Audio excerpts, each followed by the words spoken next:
வசனமாக 1 கொரிந்தியர் 5ஆம் அதிகாரம்.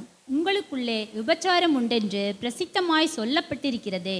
ஒருவன் தன் தகப்பனுடைய மனைவியை வைத்து கொண்டிருக்கிறானே, அது அஞ்ஞானிகளுக்குள்ளும் சொல்லப்படாத விபச்சாரமாய் இருக்கிறதே.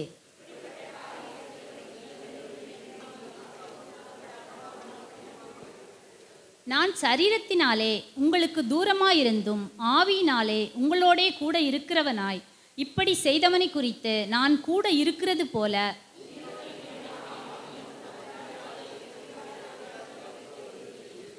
அப்படிப்பட்டவனுடைய ஆவி கர்த்தராகிய இயேசு கிறிஸ்துவின் நாளிலே ரட்சிக்கப்படும்படி மாம்சத்தின் அழிவுக்காக நம்முடைய கர்த்தராகிய இயேசு கிறிஸ்துவின் நாமத்தினாலே அவனை சாத்தானுக்கு ஒப்பு கொடுக்க வேண்டுமென்று தீர்ப்பு செய்கிறேன்.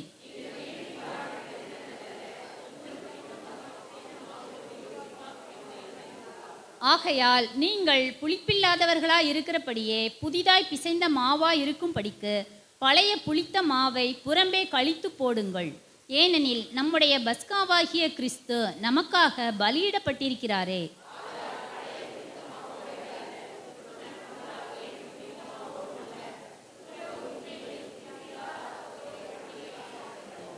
விபச்சாரக்காரரோடே கலந்திருக்க கூடாதென்று நிரூபத்தில் உங்களுக்கு எழுதினேன்.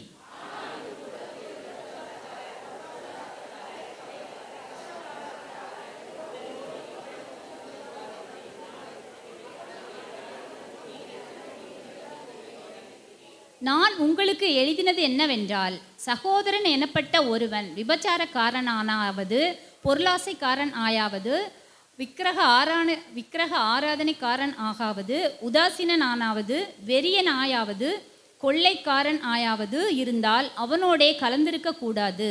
அப்படிப்பட்டவனுடைய கூட புசிக்கவும் கூடாது.